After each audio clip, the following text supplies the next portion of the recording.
The blade entered her chest with almost tender precision. Karis felt the cold steel slide between her ribs, felt the warmth of her own blood spilling down her gown, and thought, so this is how it ends. Not in battle, not protecting her kingdom, not even fighting for her life. She died on her knees in the throne room of Valdenfrost, executed for treason she hadn't committed, while the man she'd sacrificed everything for watched from his throne with ice in his eyes. Alpha King Ezran didn't move to save her, didn't speak a word in her defense. He simply sat there, his hand intertwined with Zephyra's, the woman he'd chosen over her. The woman who had orchestrated everything. "I loved you!" Karis wanted to scream. "I gave you everything, my magic, my family, my pack, my soul." But the words wouldn't come. Only blood. The last thing she saw before darkness claimed her was Ezran turning away, as if her death meant nothing at all. Then, light. Burning. Blinding. Impossible light. And Karis woke up gasping in a bed she hadn't slept in for 7 years, in a body unmarked by scars, in a time before she'd ever met the Alpha King. She was 16 again. She was alive. And this time, she would never let him close enough to destroy her. "I will never love him again," she swore to the empty room, her voice shaking with rage and grief. "I will never let him touch me, claim me, or break me. This time, I choose myself." But fate had plans neither of them understood. And vows made in pain are the hardest to keep. 3 years had passed since Karis woke in her younger body, and she had used every moment to prepare. In her first life, she had attended the Harvest Moon Gathering at 18, eager and naive.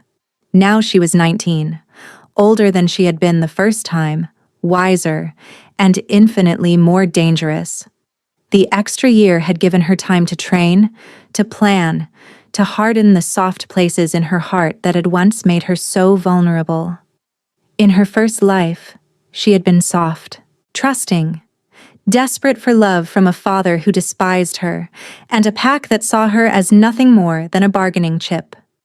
When the Alpha King had arrived at that gathering, she'd been dazzled by his beauty and the impossible attention he'd shown her.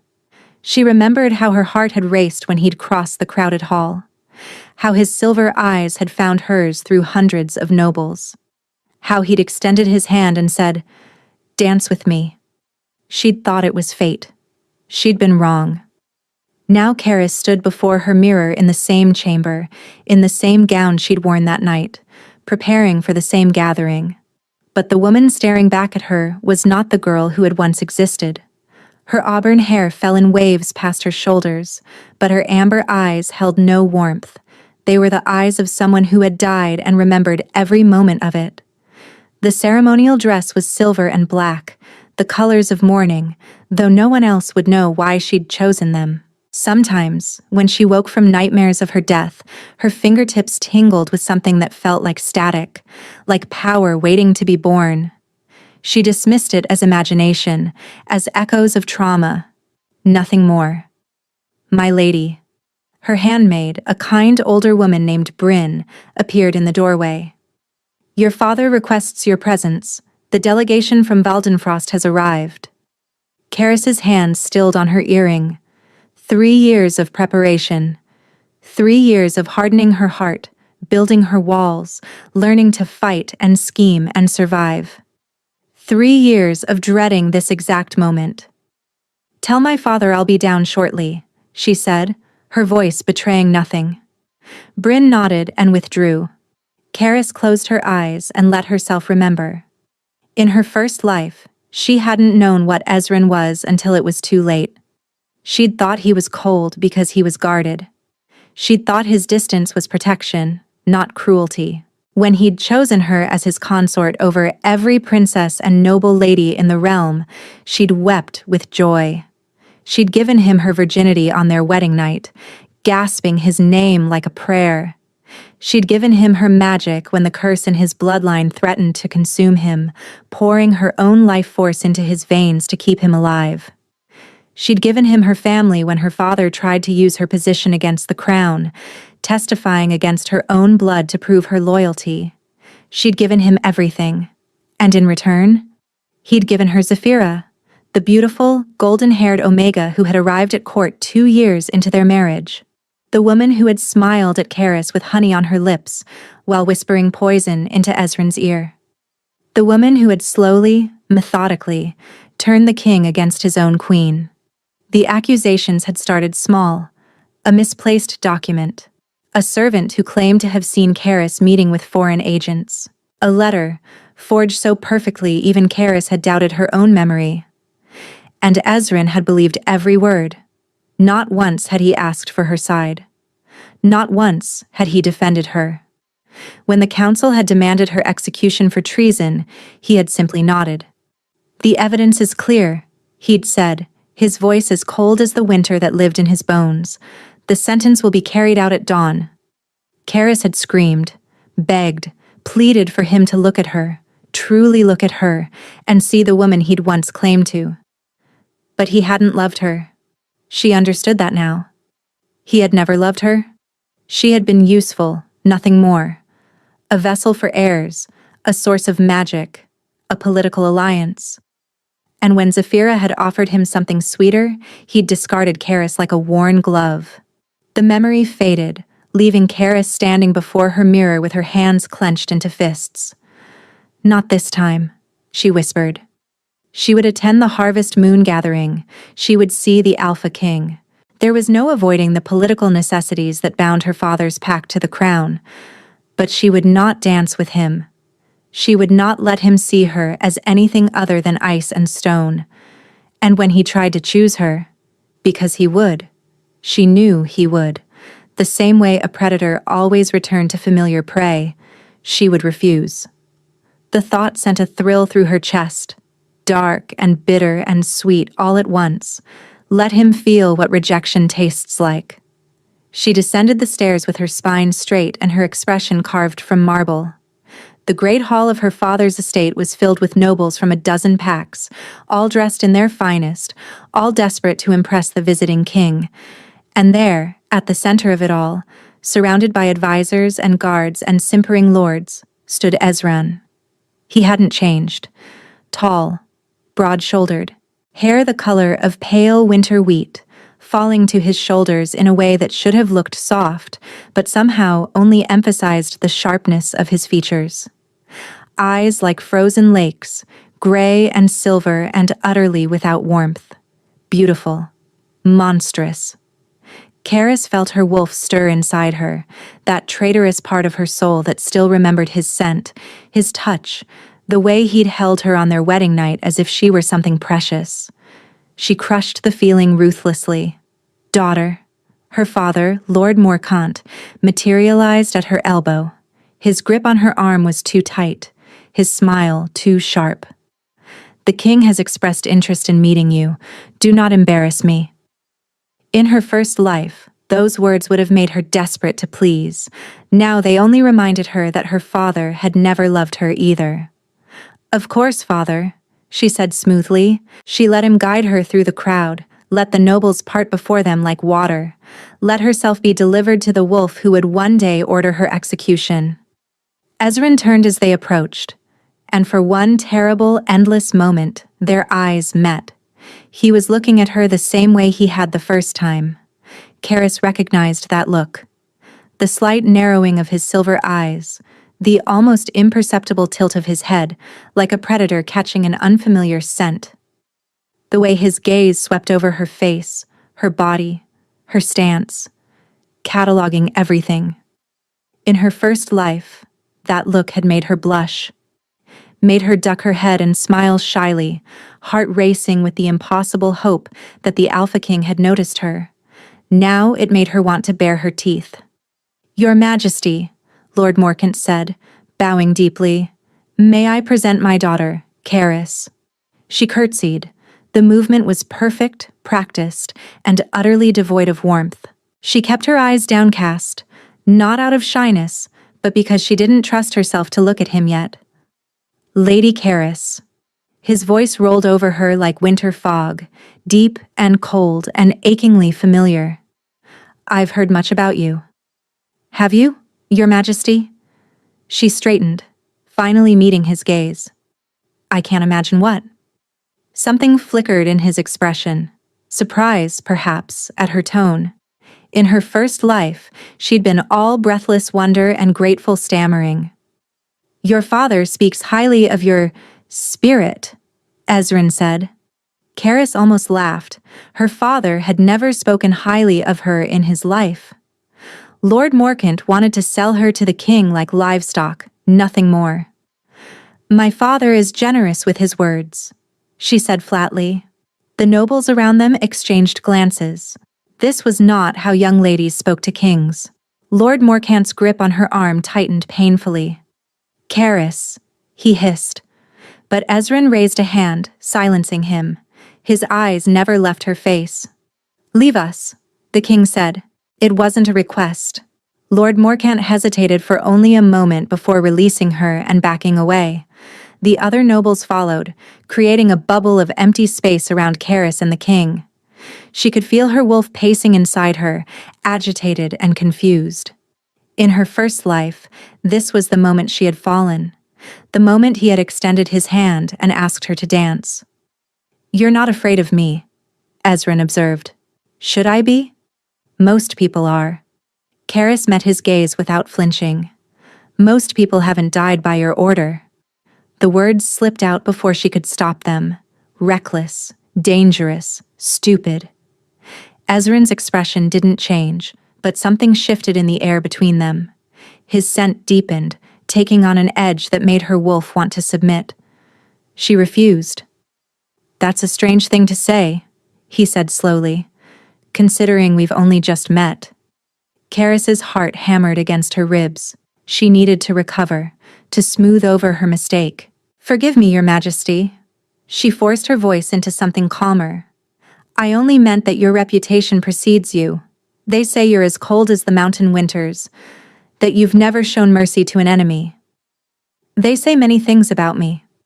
He stepped closer, and Karis had to fight every instinct not to retreat. "Most of them are true." This close, she could smell him properly. Pine and frost and something darker beneath. Something that called to her wolf despite everything she knew. This was how it had started the first time. This magnetic pull, this sense that fate itself was drawing them together. She had believed it then, had surrendered to it. Never again.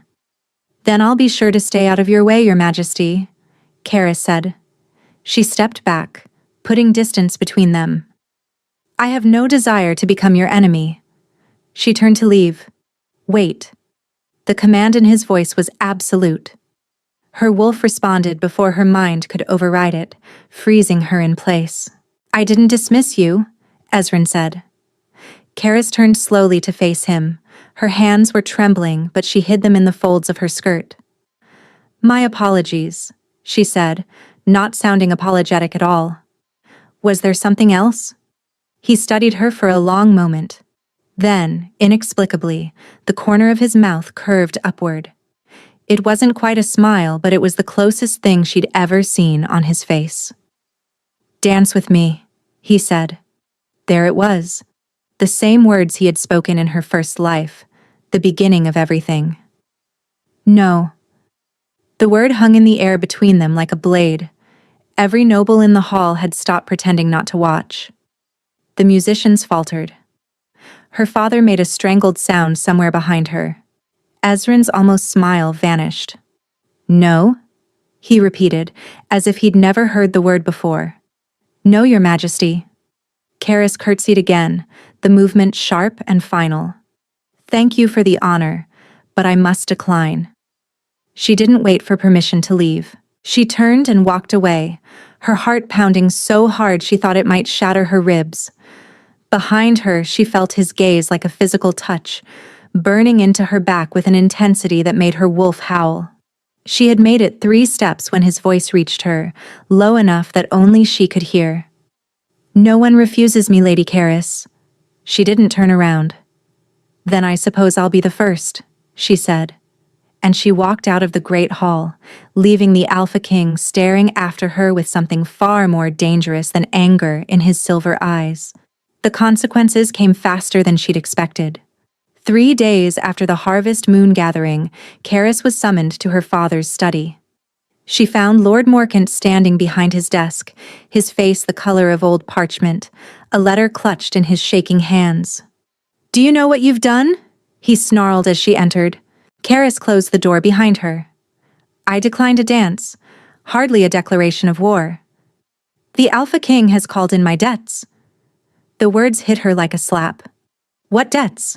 she demanded, though cold dread was already spreading through her chest. Lord Morcant laughed bitterly.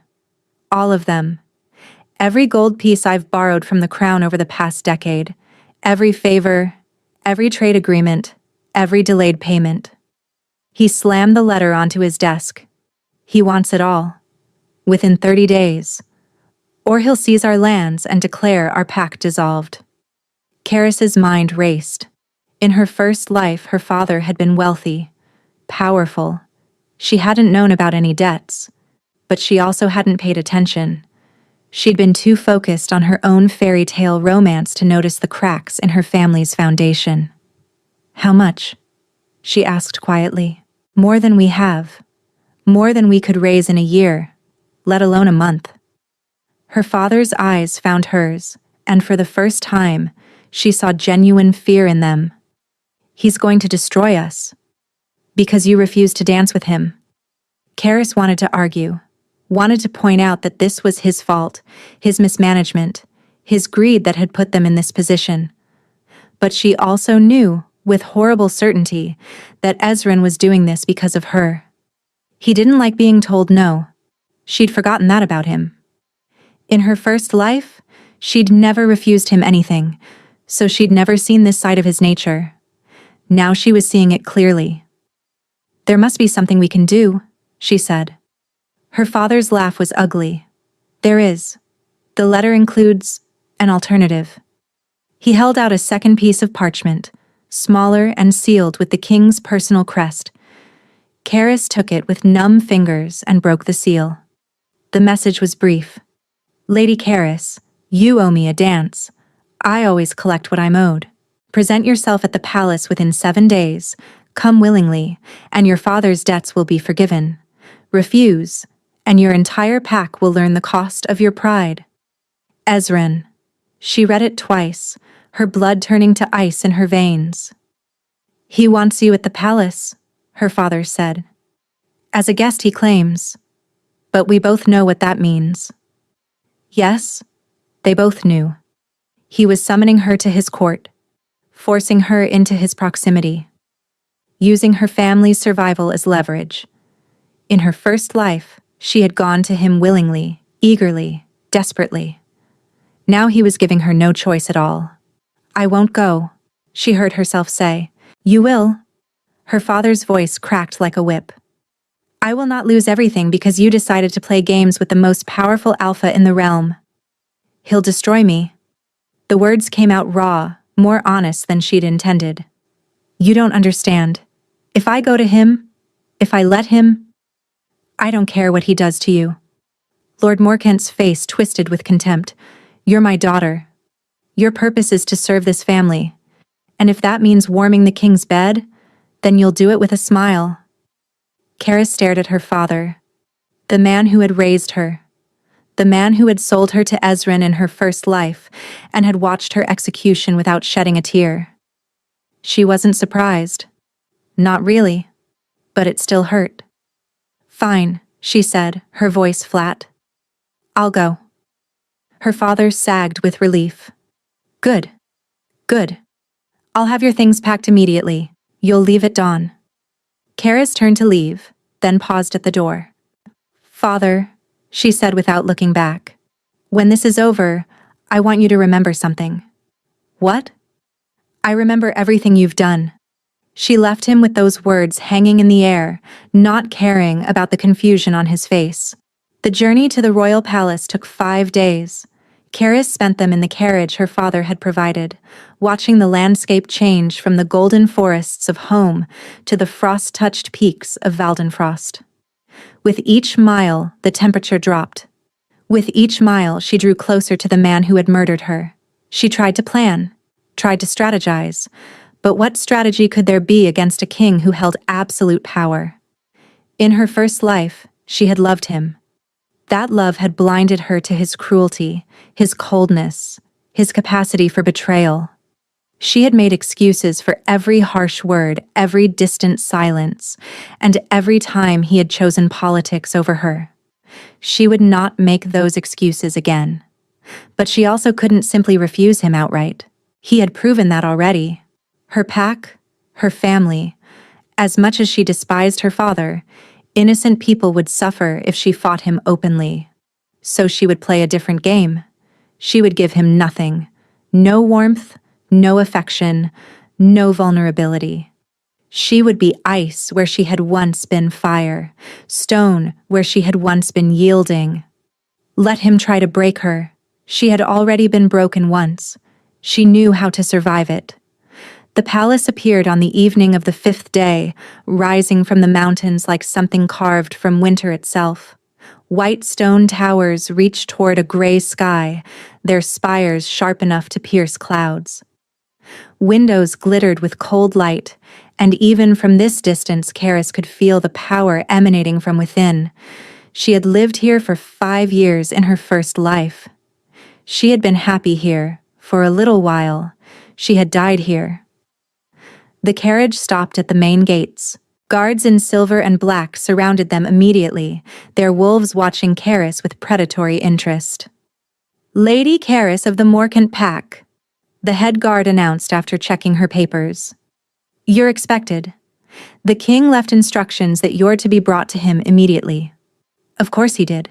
Karis stepped out of the carriage into the bitter cold. She was dressed in deep burgundy, the color of dried blood, and her hair was bound in a severe style that emphasized the sharp lines of her face. She looked nothing like the blushing bride who had arrived here 7 years ago. Good. The guards escorted her through corridors she remembered too well. Past the great hall where she had danced at her wedding.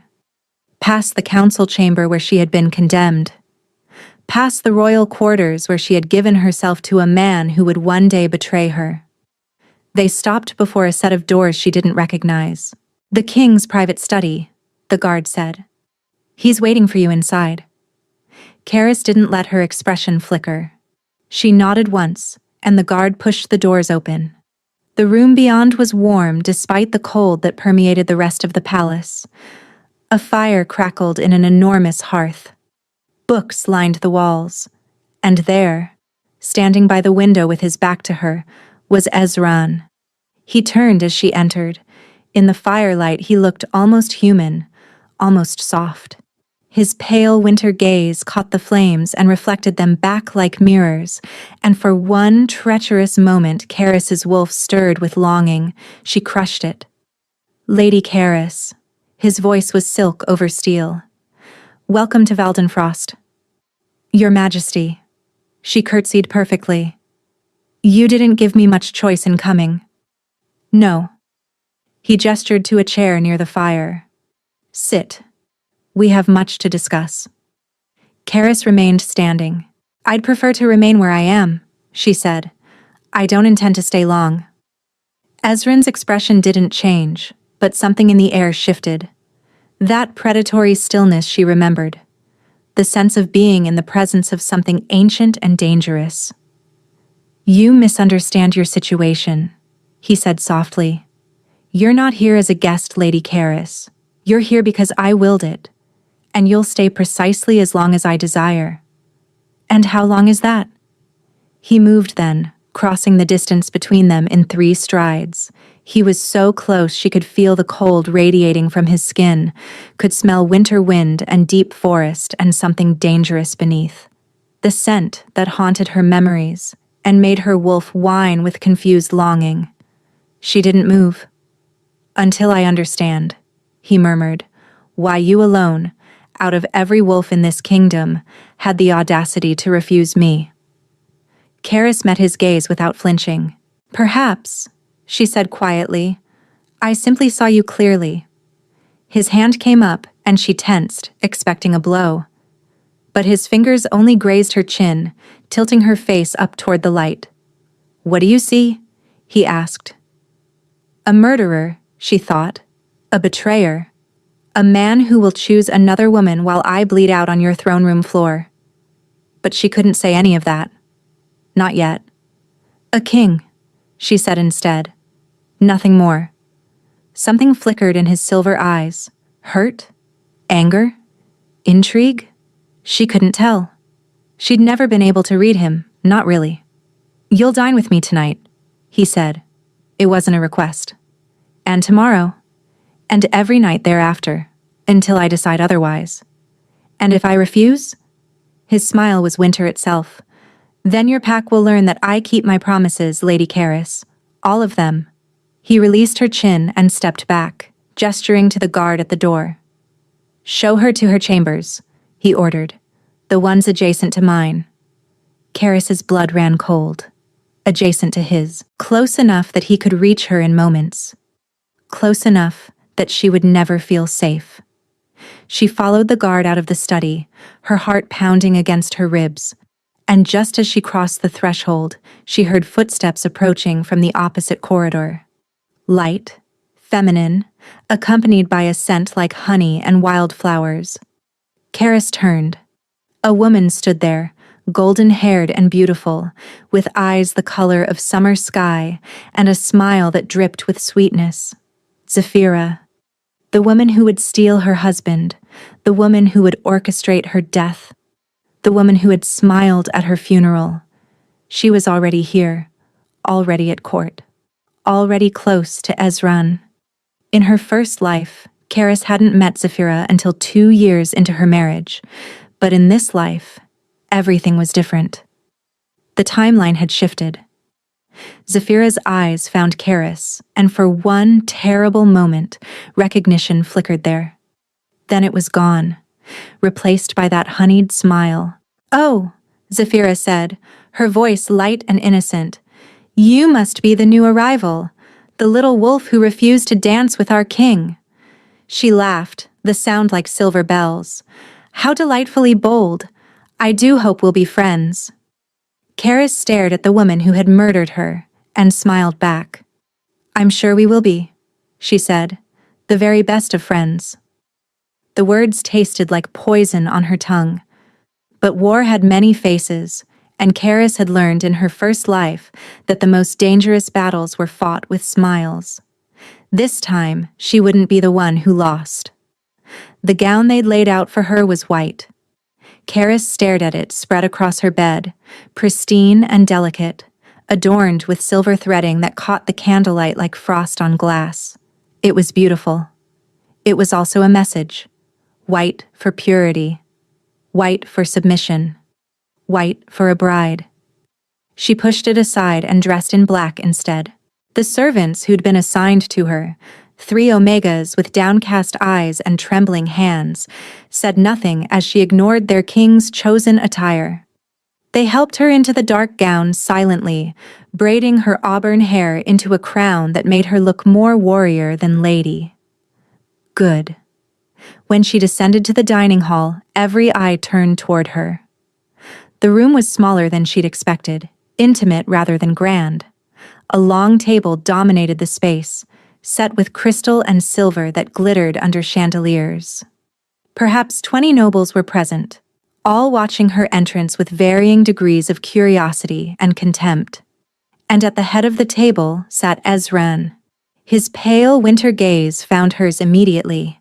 She watched them travel down her black gown, register the defiance in her choice, and return to her face with something that might have been amusement. "Lady Karis," he said, his voice carrying effortlessly through the room, "how bold of you to reject my gift." "I found it ill-suited to my temperament, Your Majesty." She curtsied, the movement sharp. "I hope you'll forgive my preference for darker colors." Forgiveness implies offense. He gestured to the empty seat at his right hand. "Come, sit beside me." Every nerve in her body screamed against it. In her first life, she had sat in that seat for 5 years, had smiled and laughed and played the perfect queen while poison spread beneath the surface, but refusing would only give him another excuse to punish her pack. She crossed the room with measured steps, aware of the whispers following her progress. Aware, too, of Zephyra seated at Ezran's left, watching her approach with that honey-sweet smile. "Lady Karis," Zephyra said as Karis took her seat. "What a striking choice of attire. One might almost think you were in mourning." "Perhaps I am," Karis replied evenly. "For my freedom." A ripple of shocked murmurs passed through the nobles. Ezran's hand, reaching for his wineglass, paused momentarily. Zephyra's smile never wavered. "How dramatic," she laughed lightly. "I'm sure the king's hospitality isn't quite that dire." "The king's hospitality involved threatening my entire pack," Karis said. "Forgive me if I don't find it welcoming." Silence crashed over the table. Ezran set down his wineglass with deliberate care. When he spoke, his voice was soft, but it carried the weight of absolute authority. "You speak very freely, Lady Karis. Would you prefer I lie, Your Majesty?" "I would prefer," he said slowly, "that you remember where you are, and who I am." Their eyes locked. Karis felt the pressure of his dominance pressing against her wolf, demanding submission. In her first life, she would have crumbled, would have lowered her gaze and apologized, and spent the rest of the evening trying to win back his favor. Not anymore. "I know exactly who you are," she said quietly. "That's precisely why I'm afraid." Something flickered in his expression. Not anger. She knew his anger, had felt it cold and terrible in the moments before her execution. This was something else. Something almost like concern. Before he could respond, Zephyra spoke again. "Your Majesty, surely you won't allow such disrespect." Her voice dripped with manufactured sympathy. "The poor thing is clearly overwhelmed. Perhaps she should return to her chambers until she can compose herself." Karis turned to look at Zephyra directly. In her first life, she hadn't seen the venom behind those summer sky eyes, hadn't recognized the careful manipulation in every word. She had trusted Zephyra, had called her friend. Never again. "I appreciate your concern, Lady Zephyra," Karis said sweetly. "But I'm quite composed. Unless my honesty makes you uncomfortable?" Zephyra's smile tightened almost imperceptibly. "Not at all," she said. "I simply worry for your welfare. The king can be demanding of those in his favor." "Then it's fortunate I have no intention of seeking his favor." The words hung in the air like a challenge. Ezran leaned back in his chair, studying Karis with an intensity that made her skin prickle. "Leave us," he said suddenly. The command wasn't directed at Karis. It was directed at everyone else. The nobles rose immediately, bowing and scraping as they fled the room. Even Zephyra hesitated only a moment before gliding toward the door, though not before casting Karis a look of pure venom. Within moments, they were alone. "You're trying to provoke me," Ezran said quietly. "Is it working?" "Yes." He rose from his chair and circled the table until he stood behind her. "But not in the way you intended." Karis's heart hammered as she felt his presence at her back. His scent surrounded her. Winter and forest and that dark undertone that set her wolf pacing with restless tension. "You're not afraid of me," he continued, his voice dropping lower. "You should be. Everyone is afraid of me. And yet you look at me with those amber eyes and see—" He paused. "What do you see, Karis?" Her name on his lips without the title sent a shiver down her spine. "I told you," she managed. "A king. Nothing more." "You're lying." His hand came to rest on the back of her chair, close enough that she could feel the cold radiating from his skin. "You look at me like you know me, like you've known me for years, like you hate me for things I haven't done yet." The accuracy of his words stole her breath. She turned in her chair to face him, and the movement brought them close. Too close. She could see the individual shards of silver in his irises, the sharp line of his jaw, the slight furrow between his brows. "Maybe I simply see you more clearly than others," she said. "Then tell me what you see." It would be so easy to tell him the truth, to say, "You killed me. You watched me die. You chose her over me after I gave you everything." But what would that accomplish? He would think her mad. Or worse, he would believe her, and then she would have no advantage at all. "I see a man who takes what he wants without caring who it destroys," she said instead. "I see a king who confuses fear with respect.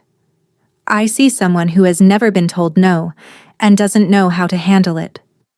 For a long moment, Ezran said nothing. Then he laughed. It wasn't cruel or mocking. It was surprised, almost delighted, as if she had given him an unexpected gift. "You," he said, "are the most infuriating woman I've ever met." "I'll take that as a compliment." It wasn't meant as one, but something in his expression suggested otherwise. "You'll dine with me again tomorrow night, and the night after, until I understand what makes you so different from everyone else. And if I refuse?" He leaned closer, and his lips nearly brushed her ear as he whispered, "You won't." Then he straightened and walked out of the dining hall, leaving Karis alone with the remains of a dinner neither of them had touched. Her hands were shaking. Not from fear, she realized, from something far more dangerous. The days fell into a pattern. Each morning, Karis was escorted through the palace gardens by guards who pretended not to be watching her every move. Each afternoon, she was permitted to visit the library, where she searched desperately for any information about the curse she remembered Ezran mentioning in her first life. And each evening, she dined with the king. The meals were torture of the most insidious kind. Ezran spoke to her. Not the distant, formal conversation of a king to a subject, but real conversation. He asked about her childhood, her interests, and her opinions on everything from trade policy to the latest literary publications. In her first life, he had never asked her such things. He had been cold from the beginning, distant. He had taken her to his bed and planted his air in her belly. But he had never asked about her favorite season or whether she preferred poetry to prose. Now he seemed genuinely curious. "You're frowning again," Ezran observed on the fifth evening. They were alone, as they always were during these dinners. The other nobles had learned quickly that the king did not welcome interruptions during his time with the mysterious Lady Karis. "I'm thinking," she replied. "About what?" "About you. About why you're different. About whether this is another manipulation or something real." "About home," she said instead. It wasn't entirely a lie. She did think about the Morkant estate sometimes, not with longing. There was nothing there for her, but a father who saw her as currency and servants too afraid to show her kindness. "Do you miss it?" Ezran asked. "No." Her honesty seemed to surprise him. "Then why frown?" "Because I don't understand why I'm still here." Ezran set down his fork. The firelight played across his features, softening the sharp lines into something almost approachable. "I told you why. I'm trying to understand you. You've had 5 days. Surely that's enough time to determine whether a simple lord's daughter is worthy of royal attention." "You're not simple." He said it like a fact, immutable and certain. "You're the furthest thing from simple I've ever encountered." Karis didn't know how to respond to that. In her first life, Ezran had never complimented her. Not really. He had called her beautiful, but it had been in the same tone one might use to describe a painting or a fine horse. Aesthetic appreciation, nothing more. This felt different. "Your Majesty." "Ezran." She blinked. "What?" "We've dined together for 5 nights." He leaned back in his chair, watching her with those unreadable silver eyes. "I think we've moved past titles. Call me Ezran." "I don't think that's appropriate. I'm the king. I decide what's appropriate." There was no arguing with that logic.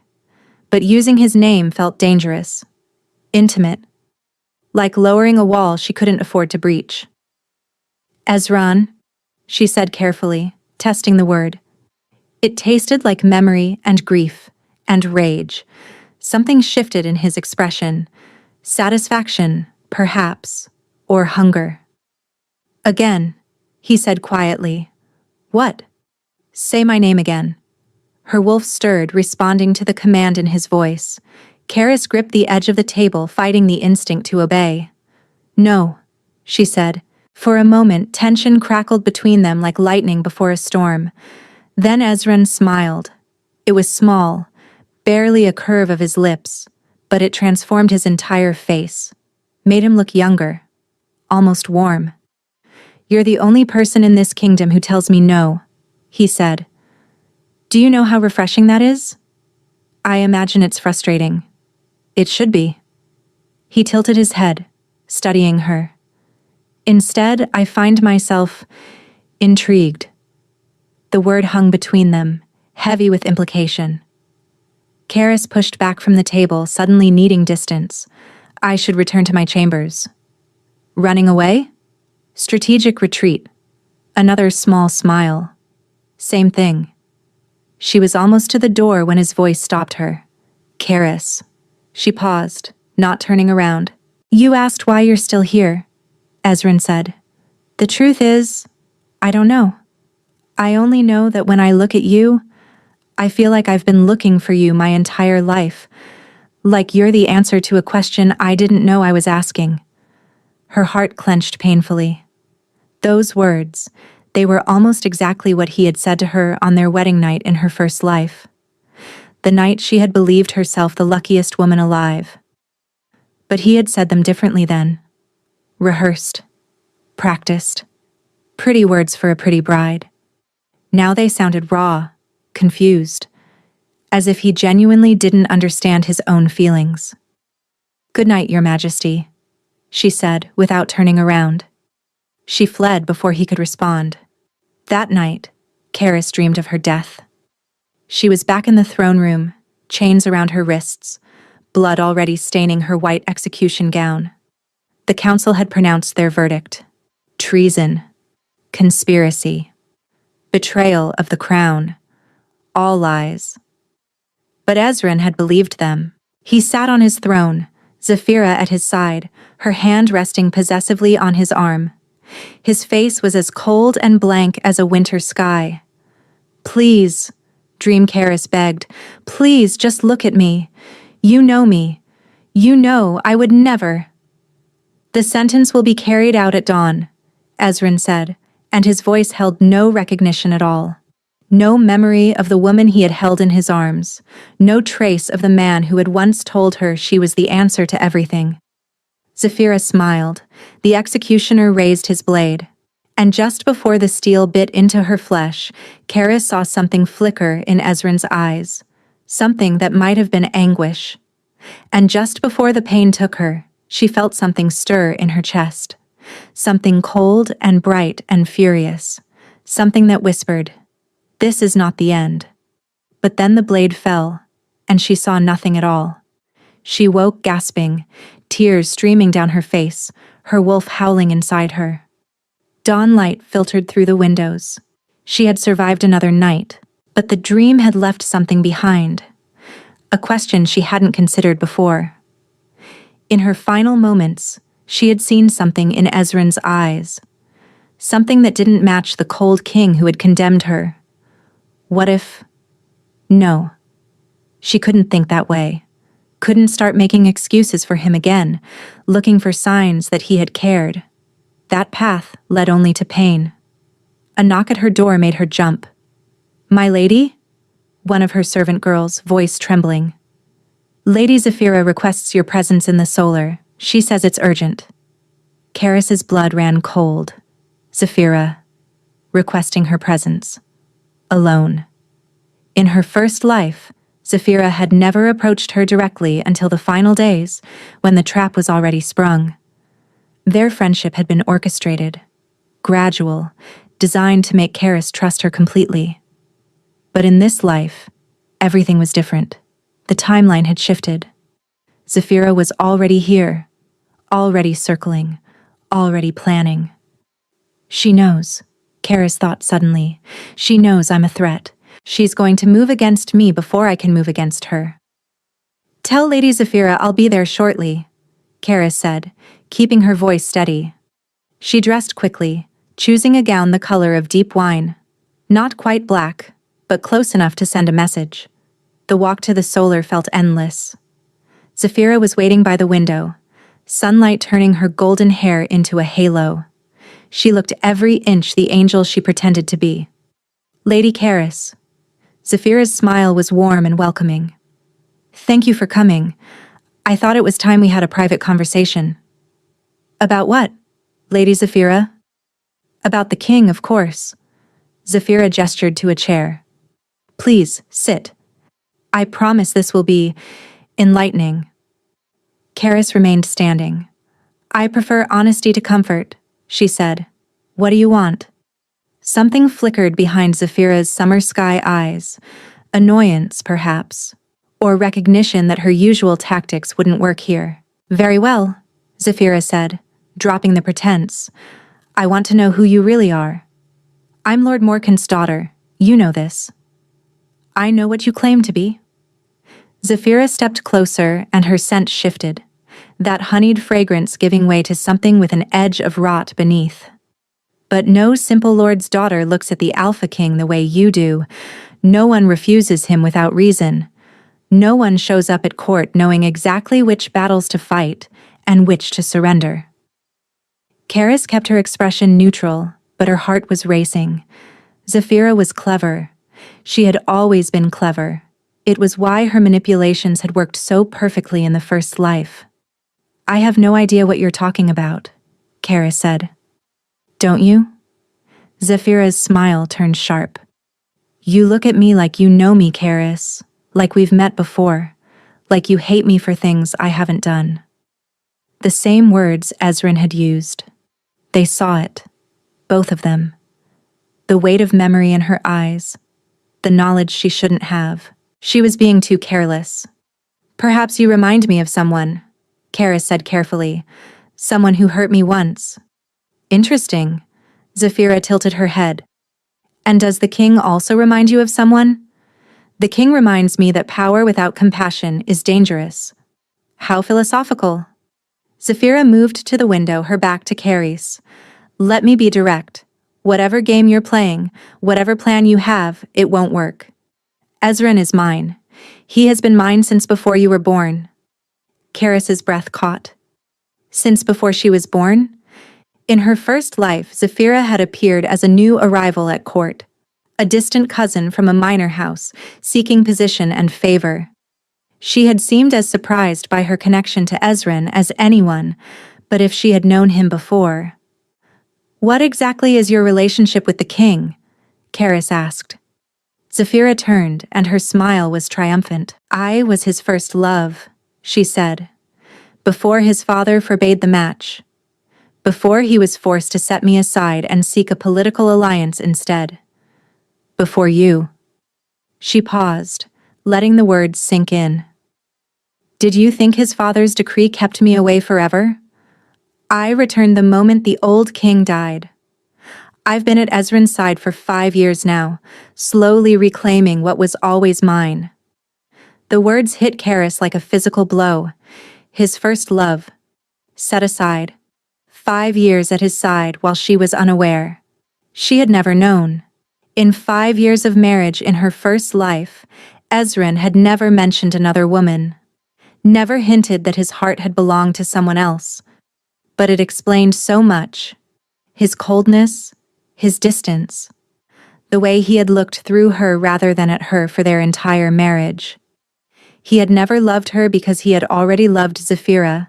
I see I've surprised you, Zafira said, satisfaction dripping from every word.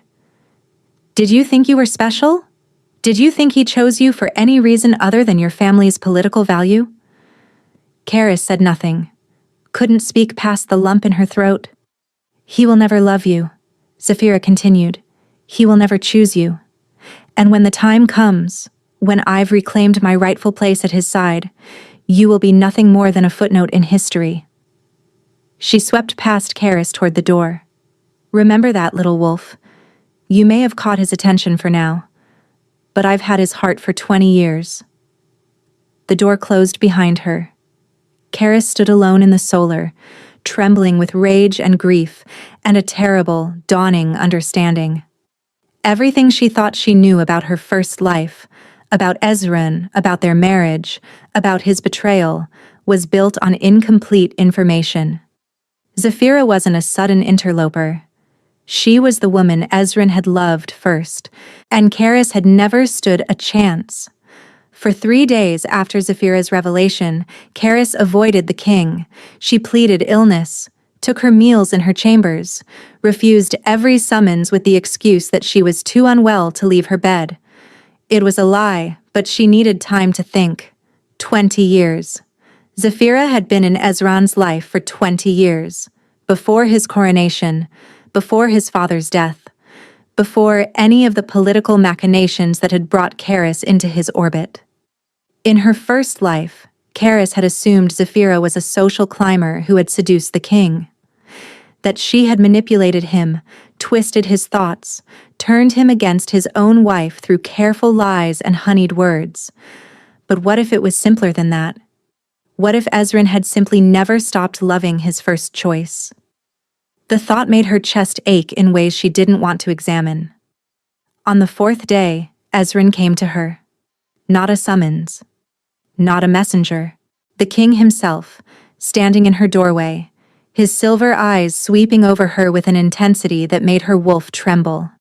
"You're not sick," he said flatly.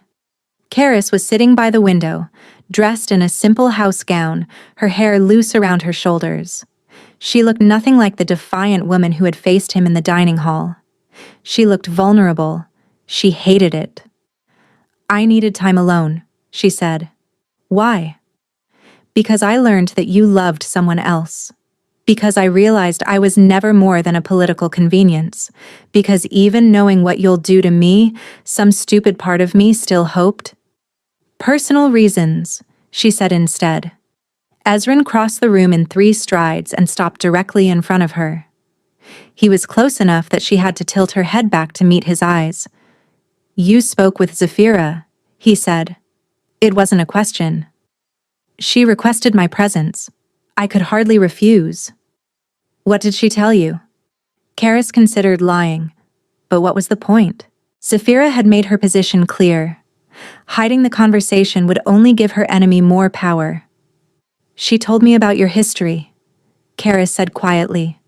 "That you loved her before your father forced you apart. That you've loved her for 20 years. Something flickered across Ezran's face. Not guilt. She wasn't sure he was capable of that. But something complicated. Something almost like pain. "She told you the truth," he said. "Or part of it." Which part was she missing? Ezran turned away, moving to the window. He stood there in silence, staring out at the frost-covered mountains, his shoulders rigid beneath his formal coat. "I did love her once," he said finally. "When I was young and foolish enough to believe love could survive politics, my father saw her for what she was long before I did. He separated us not out of cruelty, but out of protection."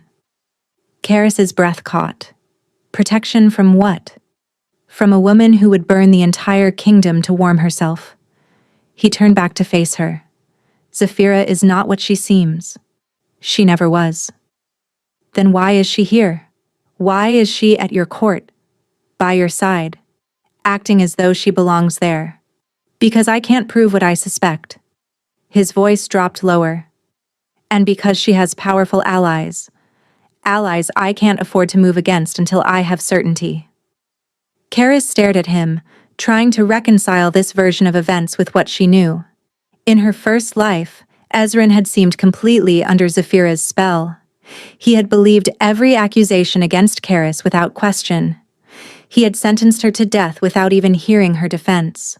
But if he suspected Zafira, if he knew she was dangerous? "Why are you telling me this?" Karis asked. Ezran moved closer, slowly, giving her time to retreat. She didn't. Because you're the first person in 20 years who's looked at Zafira without being fooled by her mask, he said. Because you see her clearly, the way my father did, the way I should have from the beginning. How do you know what I see? Because you look at her the same way you look at me. His hand came up, fingers hovering near her face without quite touching. Like you're waiting for a blow, like you know exactly what we're capable of. Her heart was pounding so hard she was certain he could hear it. Maybe I just have good instincts, she managed. Maybe. His fingers finally made contact, brushing a strand of hair from her face. The touch was gentle, almost tender. Or maybe you know something you're not telling me. She should pull away, should rebuild her walls, remember what he would do to her, and remember the blade sliding between her ribs. But she couldn't move. Everyone has secrets, Your Majesty, she whispered. Ezran. Ezran. The name came out softer than she intended, weighted with years of love and grief and rage. His pupils dilated. She watched him lean closer, watched his gaze drop to her lips, and watched his hand slide from her cheek to cup the back of her neck. And then she saw it, a mark on his wrist, exposed as his sleeve slipped back. Pale and intricate, almost like a brand. She had never noticed it before, because in her first life, she had never looked. But now she recognized the pattern.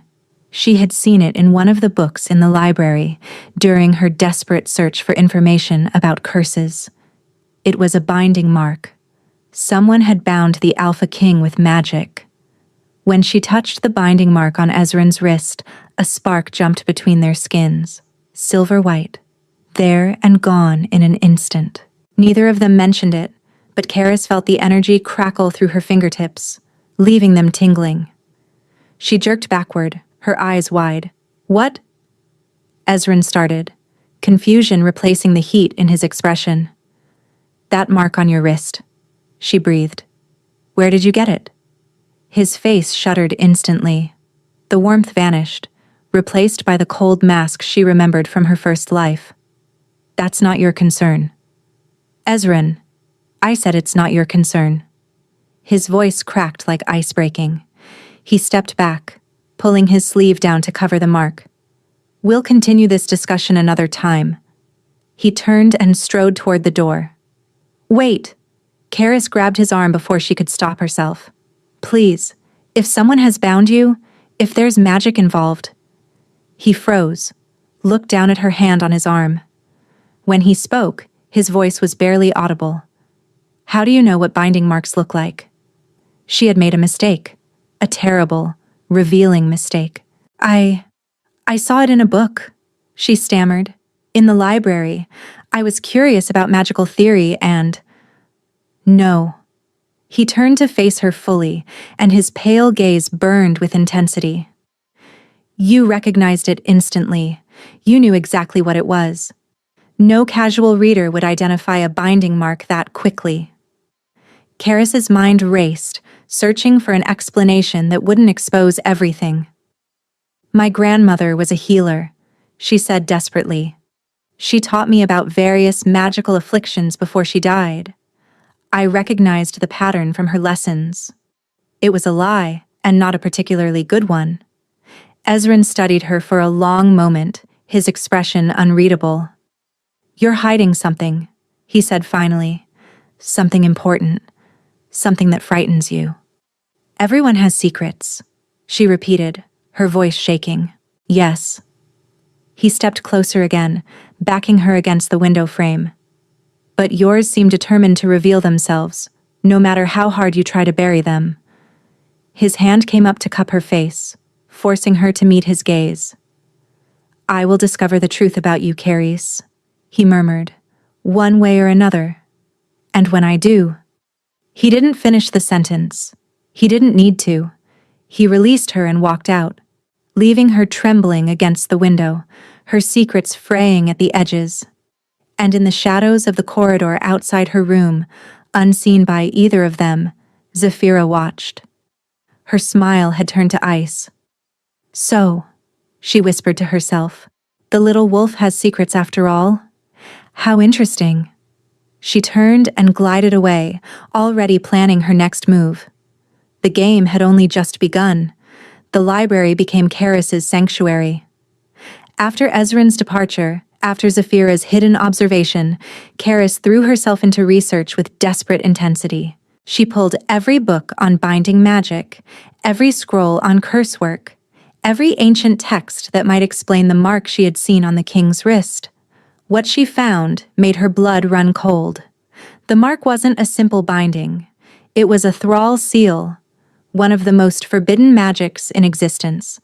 A spell that didn't just bind a person's power, but their will, their choices, their very soul. Someone had been controlling the Alpha King. For how long? Since before she met him? Since childhood? The implications crashed over her like waves. In her first life, Ezran had been cold from the moment they'd married. Distant, unreachable. She had assumed it was his nature, the burden of kingship, the weight of his bloodline's curse. But what if it wasn't him at all? What if every cold word, every dismissive glance, every moment of abandonment had been orchestrated by someone else? Karis's hands trembled as she turned the pages. The thrall seal required constant reinforcement. The victim would have periods of clarity, moments when their true self broke through. But if the caster was skilled enough, those moments would be brief, confusing, easy to dismiss as imagination. She thought of the dinner 5 nights ago, the way Ezran had looked at her with something like genuine curiosity, the way he had laughed, actually laughed, when she defied him. She thought of the almost kiss in her chambers, the raw confusion in his voice when he'd said, "I feel like I've been looking for you my entire life." Were those his real feelings breaking through? Or was that part of the manipulation too? And then she thought of her death, the execution, the blade. The way Ezran had sat frozen on his throne while she bled out before him. But there had been something in his eyes at the end, something that had haunted her dreams, a flicker of anguish, quickly suppressed. What if he hadn't wanted to kill her? What if he had been screaming inside his own mind while his body obeyed someone else's commands? Oh gods, Karis breathed. Oh gods, what did she do to you? She found Ezran in the training yard at dawn. He was alone, stripped to the waist despite the freezing temperature, driving a sword into a practice dummy with brutal precision. Sweat glistened on his skin, and she could see the toll the cold took on him, the unnatural paleness, the slight tremor in his muscles. But she could also see the binding mark clearly now, dark against his inner wrist. And she saw something else. Thin lines of silver running beneath his skin, like veins of ice spreading from the mark toward his heart. The thrall seal wasn't just controlling him, it was killing him. Slowly, over years, draining his life force to fuel its magic. You shouldn't be here. His voice made her jump. He hadn't turned around, but he'd sensed her presence. Neither should you, she said, stepping into the yard. It's below freezing. You'll make yourself ill. The cold doesn't bother me. No, it does. She moved closer, watching the silver lines pulse beneath his skin. It's eating you alive, Ezran. That mark, that seal, it's been draining you for years. He went absolutely still. Then, slowly, he turned to face her. How do you know about the seal?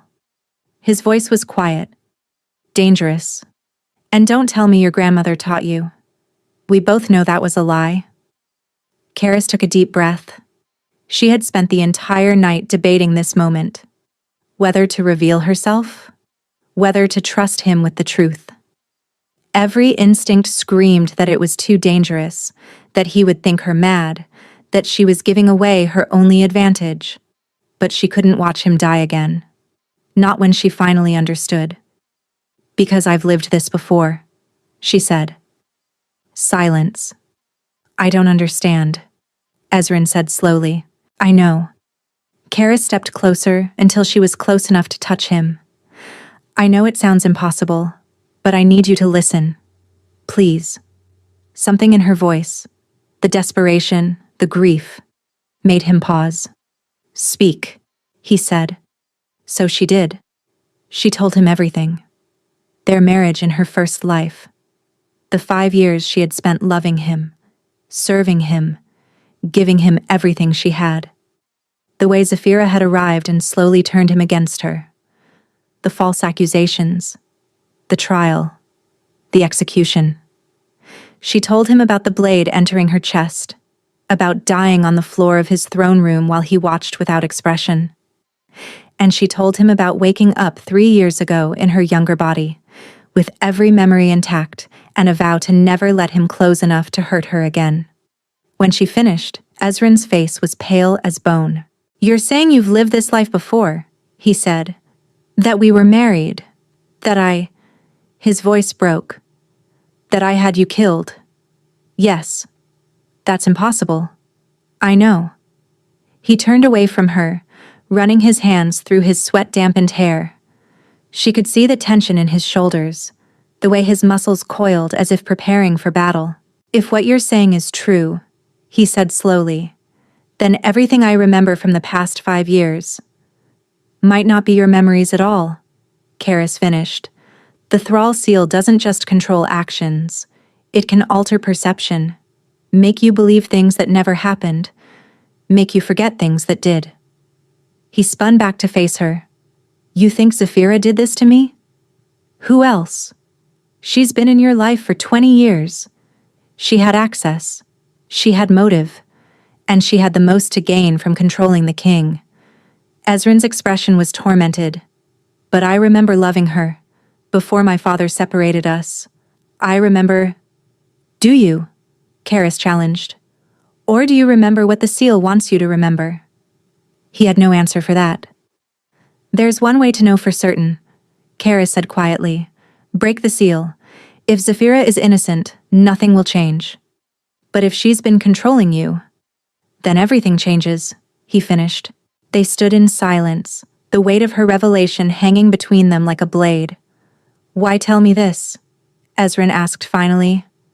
In your first life, I killed you. Even if I was controlled, I was still the one who sat on that throne and watched you die.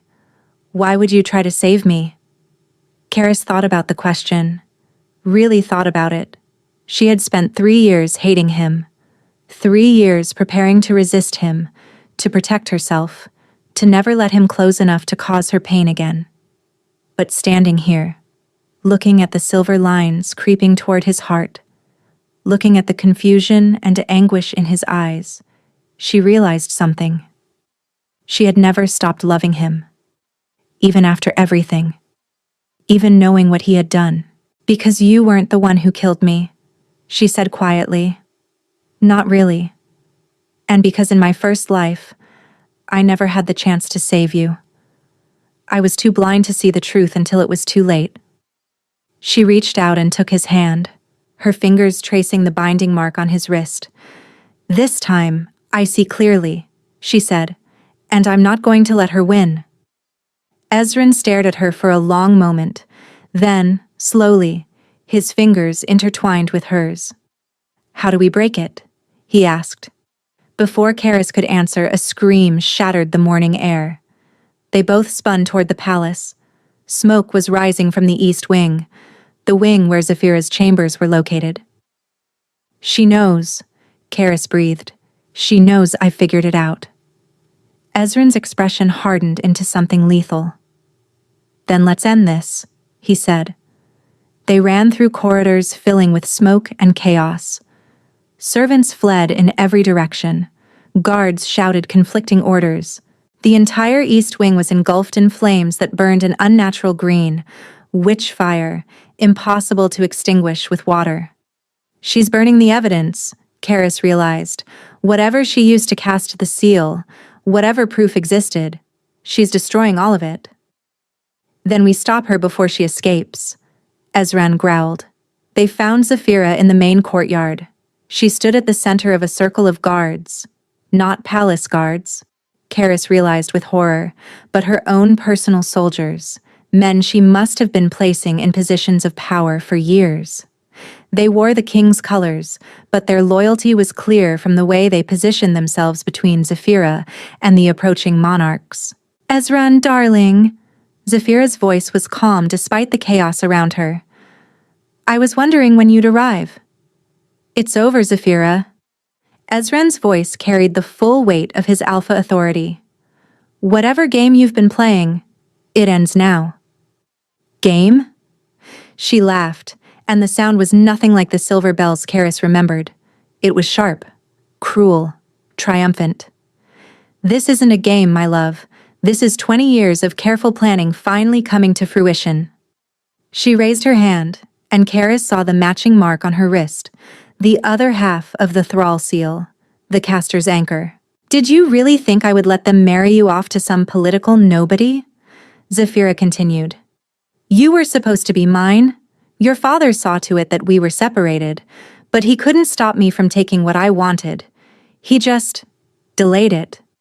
"You killed my father," Ezran said, realization dawning. "The hunting accident wasn't an accident." Zephyra smiled. "He was getting too close to discovering what I'd done, just like your little wolf here." Her eyes found Carrie's, and all pretense of warmth vanished. "You should have stayed dead," Zephyra hissed. "I don't know how you came back. Don't know what magic brought you here, but it doesn't matter. You can't stop what's already in motion." "Watch me," Karis said. Zephyra laughed again. "With what power? You're nobody.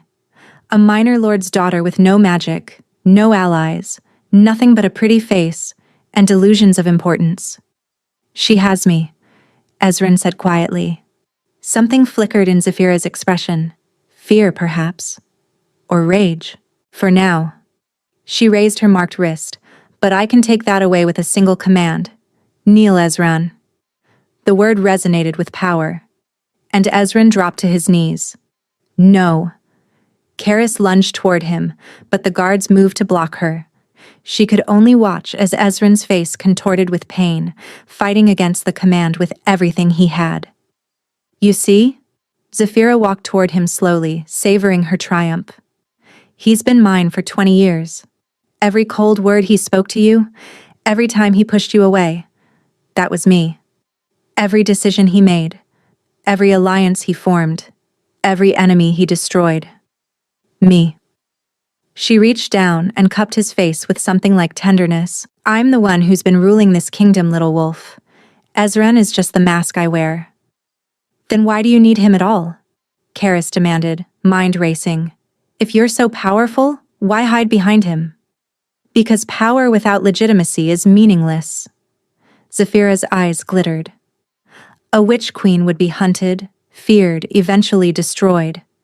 But the beloved queen of the Alpha King, the tragic first love who was finally reunited with her soulmate? That's a story people will accept. That's a story that will keep me safe forever. "You're insane," Karis breathed. "I'm practical." Zephyra released Ezran's face and turned to her guards. "Kill her. Make it look like she died in the fire." The guards advanced. Karis's mind raced through her options. She had no weapon, no allies, no magic. Or so she had always believed. The first guard reached for her, and she dodged instinctively, years of secret training taking over. She had spent her second life preparing for this moment, learning to fight, learning to survive. But there were too many of them. A blade caught her arm, slicing through silk and skin. Pain flared, hot and bright. "Karis!" Ezran's voice was anguished, still trapped on his knees by Zephyra's command. She stumbled backward, blood dripping from her wound. This was it. This was how she died again. And then she felt it. A warmth in her chest she hadn't felt since her first life. A power she'd thought she'd lost when she died. No, not lost. Sleeping. In her first life, Karis had no magic. She had been ordinary, unremarkable, valuable only for her family's political connections. But she had died.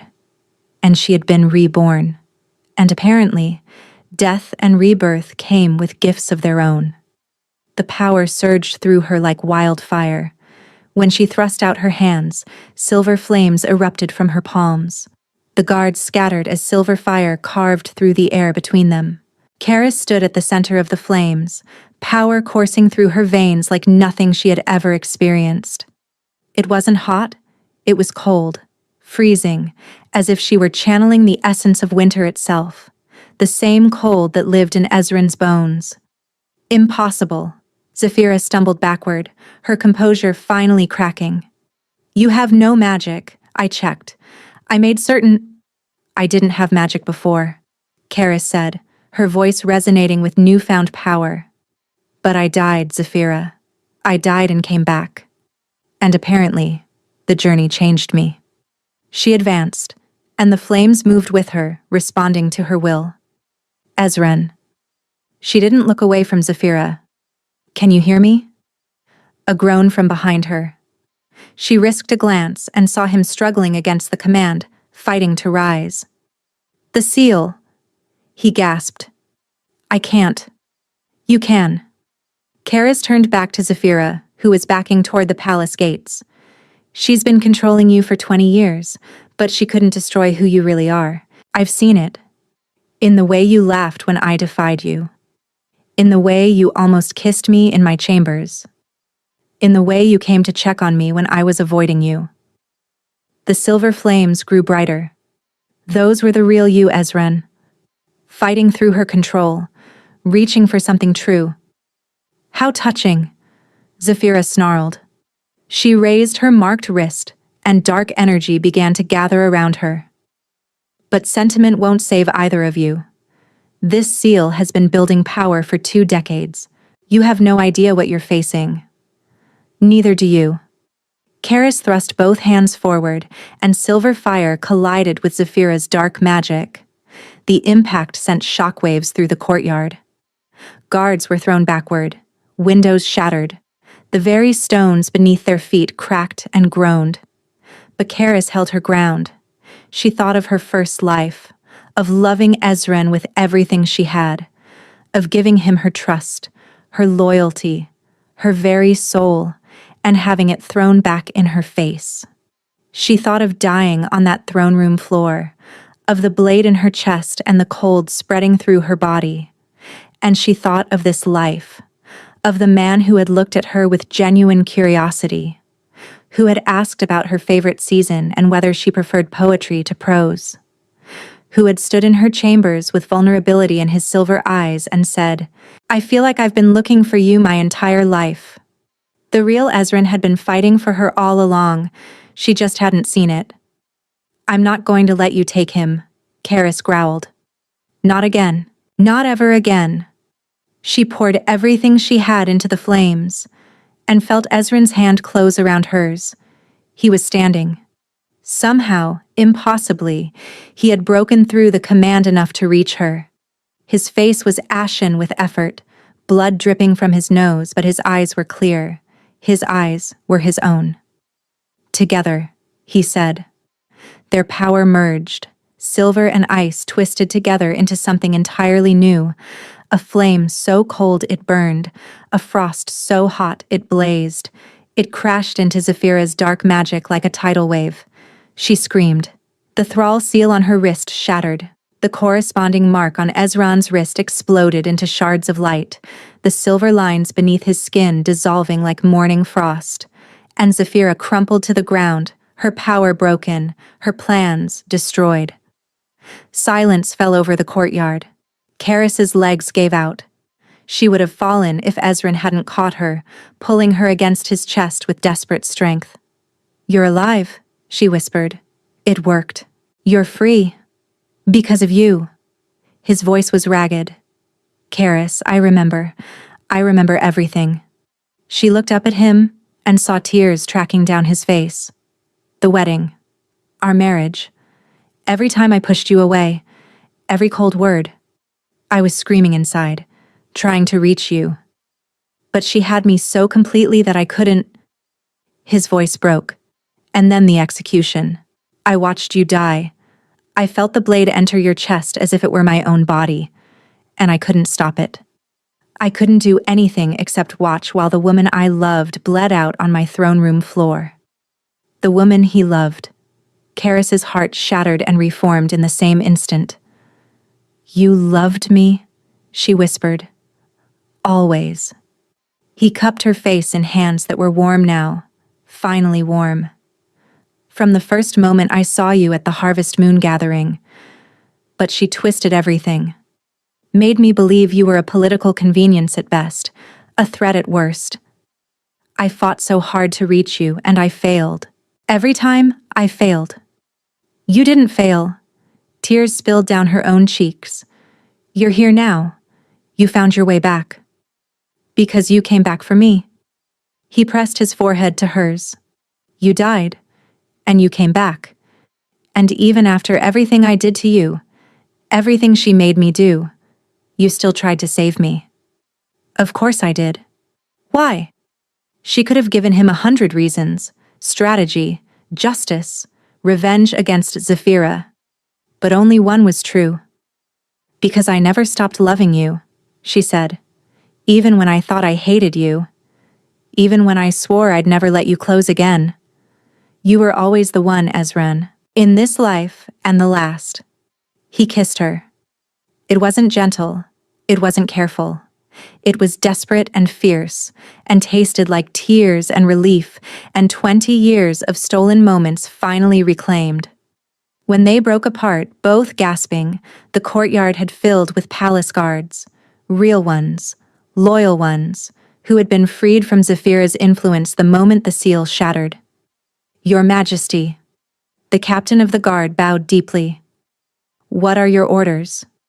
Ezran looked at the crumpled form of Zafira, then at the burning east wing, then at the woman in his arms. Arrest her, he said. She'll stand trial for treason, murder, and the use of forbidden magic. And someone put out those fires. In the chaos that followed, many truths emerged. Lord Morkant's complicity with Zafira was exposed. He had accepted gold to deliver his daughter to a controlled king, knowing full well what awaited her. He was stripped of half his lands but spared imprisonment at Karis's request. She wasn't sure why she'd asked for mercy. Perhaps because hatred was exhausting. Perhaps because she had already defeated the true enemy. Ezran turned back to Karis. As for you, my lady, he said, his voice dropping to something intimate, we have a great deal to discuss. 3 months later, the kingdom of Valdenfrost gathered for a royal wedding. But this was not the quiet political arrangement of Karis's first life. This was a celebration. Thousands lined the streets. Flowers were thrown from every window. Music filled the air from dawn until dusk. The Alpha King was marrying for love. Karis stood before her mirror in the bridal chambers, dressed in a gown of deep silver that matched Ezran's eyes. Her auburn hair was woven with winter roses, and for the first time in either of her lives, she felt truly beautiful. You look stunning, Bryn said softly, adjusting the train. Karis smiled at her handmaid. No, her friend. In the months since Zafira's defeat, she had learned to accept kindness, to believe she deserved it. Is he nervous? She asked. Bryn laughed. The king has asked about you 17 times this morning. I believe nervous doesn't begin to cover it. A knock at the door interrupted them. Come in, Karis called. To her surprise, it was Lord Morkant who entered. Her father had changed in the past 3 months. The exposure of Zafira's crimes had revealed his own culpability. He had known about the thrall seal, had accepted payment to deliver his daughter into a controlled king's hands. He had escaped imprisonment only because Karis had spoken on his behalf. She still wasn't sure why she'd done it. Daughter. He bowed stiffly. You look... well. Father. She didn't rise, didn't offer him a warmer greeting. Some wounds took longer to heal than others. I came to apologize. The words hung in the air. I knew what Zafira was doing, he continued, not meeting her eyes. I told myself it didn't matter, that you were just a daughter, just a means to power and wealth. I was wrong. Karis said nothing. I don't expect forgiveness, Lord Morcant said. I don't deserve it. But I wanted you to know. I am proud of you. Of the woman you've become. Of the queen you will be. He bowed again and left. Karis sat in silence for a long moment. Then she rose, smoothed her gown, and walked toward the door. She had a wedding to attend. The cathedral was filled to bursting. Nobles and commoners alike had been invited. A revolutionary act that had shocked the old guard but delighted the people. Karis walked down the aisle alone. She had no father to give her away, not in any way that mattered. But she didn't feel lonely, because Ezran was waiting for her at the altar. He wore black and silver, his pale hair braided with threads of ice that sparkled in the candlelight. When he saw her, his entire face transformed. The cold king vanished, replaced by a man so full of love and joy that Karis felt her own heart might burst. She reached him, took his hands. You came, he whispered. Did you think I wouldn't? I thought I might wake up and discover this was all a dream, that you were still dead, that I was still trapped. Karis squeezed his fingers. You're awake. I'm here. And we're both free. The priest began the ceremony, but Karis barely heard the words. She was too focused on Ezran's face, on the warmth in his eyes, the warmth that had been stolen from them both for so long. When the priest asked for vows, Ezran spoke first. I vowed once that I would never love you, he said, and a ripple of confusion passed through the crowd. I made that promise not knowing that my heart had already been stolen, not understanding that love isn't something we choose, it's something that chooses us. He lifted her hand to his lips. Today, I make a different vow. I will love you openly, fiercely, without hesitation or restraint. I will stand beside you in darkness and in light. I will never let anyone come between us again. And if death itself tries to separate us, I will follow you into the next life and find you there. Tears streamed down Karis's face. My turn, she managed. She took a deep breath. I vowed once that I would never love you again, she said. I made that promise in pain and grief and rage, believing that you had betrayed me. But I've learned that love isn't so easily killed. It survives death. It survives rebirth. It survives even 20 years of separation and manipulation. She reached up to touch his face. I love you, Ezran. I loved you in my first life, even when you couldn't love me back. I love you in this life, now that you can.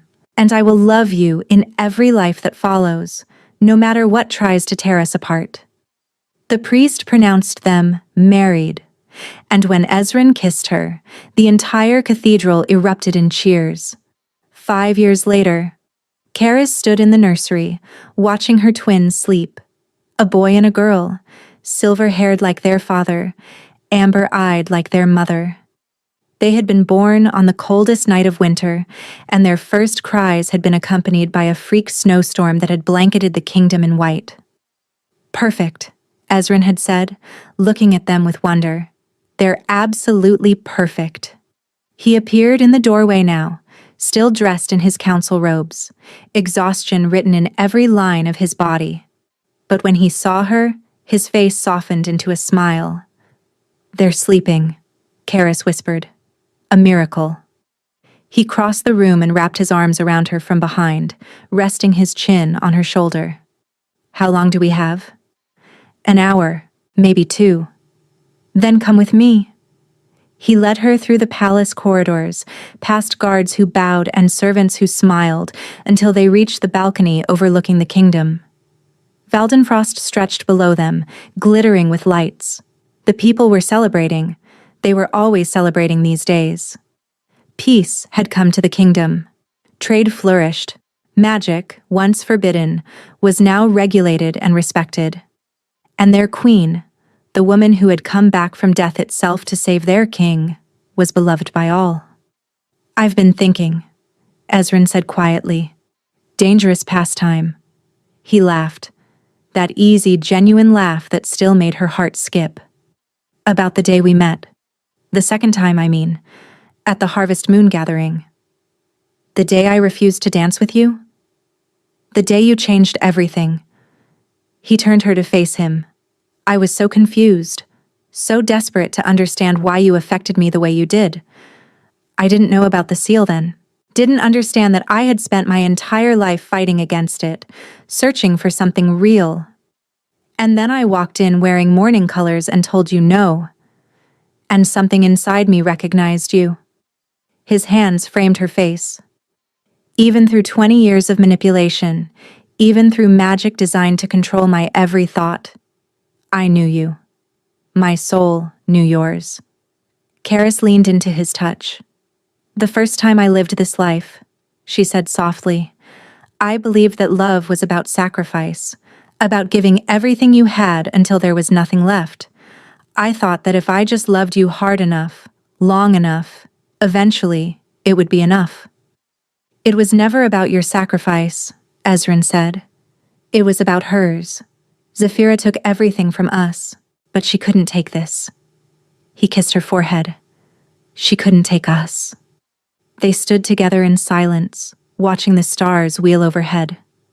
Somewhere in a prison far from here, Zafira rotted in darkness. Her magic had been bound, her allies scattered, her schemes exposed. She would spend the rest of her life paying for what she had done. But Karis found she rarely thought about her anymore. The past was the past. Both of her pasts.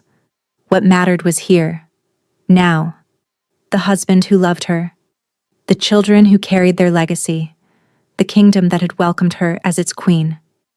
I love you, she said. The words as natural as breathing. I love you too. Ezrin pulled her closer. In this life, and every life that follows. She had vowed never to love him again. She had sworn to keep her heart locked away, protected from the man who had once destroyed her. But some vows were made to be broken, and some loves were simply too powerful to deny. The Harvest Moon gathering was where desperate families brought daughters to be chosen. Karis had been brought there to be sold, traded, and disposed of, but she had learned that being unwanted by some did not mean being unworthy of all. She had been reborn. She had refused. She had fought. And in the end, she had won. Not by changing who she was, but by finally letting herself be loved. Thank you for listening to this story. If you enjoyed it, let me know in the comments. I read every single one, and your words mean more than you know. Don't forget to subscribe for more stories like this one.